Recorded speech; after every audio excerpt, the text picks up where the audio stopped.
Hey, thanks for tuning in. So this week we're talking about the second part of the residential purchase agreement, otherwise known as the RPA. In this week's video, we're going to discuss the terms and conditions that outline how your contract will unfold during the life of your escrow process.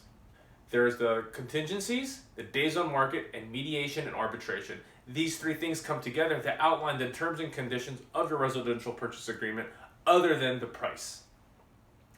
Part number one, contingencies. The contingencies act as a safety net to ensure that your earnest money deposit is not jeopardized should you back out of the contract with any of the next three contingencies in place.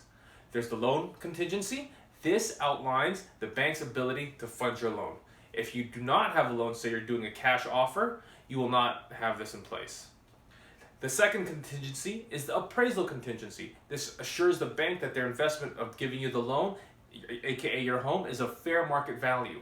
If the appraiser goes to the home and assesses the home to be less than what you offered, you have the ability to exit the contract without jeopardizing your earnest money deposit. The bank will only lend up to the appraised amount given by the appraiser. This means, for example, if you offer $1 million on the home, the appraiser only appraised it to be $900,000. The bank will only fund up to the $900,000 mark, and you as the buyer now must fill the gap between your offer price of $1 million and the appraisal of $900,000. So that means there's a $100,000 difference that you must clear.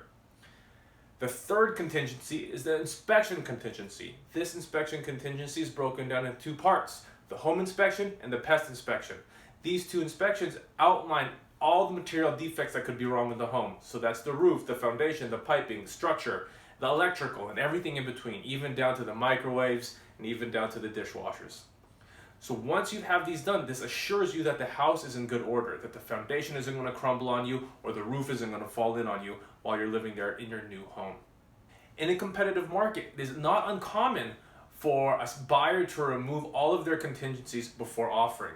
To help along with this process, to help the buyer submit the highest possible offer, sellers often have the reports and their inspections done ahead of time, so the buying party may review these reports prior to offering. Part 2, days to close escrow.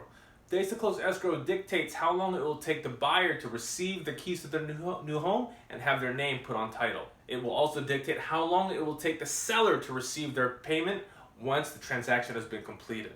Days to close escrow is dictated by the bank's ability and speed to finalize and process your loan. Part 3, mediation and arbitration. Mediation and arbitration only occur if the selling party and the buying party's agents are not able to come to terms. This allows the selling party and the buying party to ensure that they've gone through all the possible filters to ensure that both parties stay out of litigation. Mediation and arbitration only happen once the agents are unable to resolve the issue. If the agents are unable to come to terms, it is then escalated to their brokers. The selling broker and the buying broker now discuss and negotiate on how to come to terms about the issue at hand. If that fails, then a third-party mediator comes in to see what is the most fair resolution for both the selling party and the buying party. If then this fails, we now go to arbitration. Often it is a retired judge or retired real estate lawyer who decides what is most fair. During this process, it is no longer a 50-50 resolution. Typically, there's a very clear loser and a very clear winner. This tiered approach ensures that the buyer and seller are doing their best to stay out of litigation, because at the end of the day, we're all on the same team. We're not here to fight, we're here to get the transaction complete. So if any questions about the residential purchase agreement, my team has an exclusive buyer's guide that we give to our buyers to help understand, one, the competitiveness of the Bay Area market, how to understand the residential purchase agreement, and how Sit Group really fights and has an aggressive approach to buying in the Bay Area.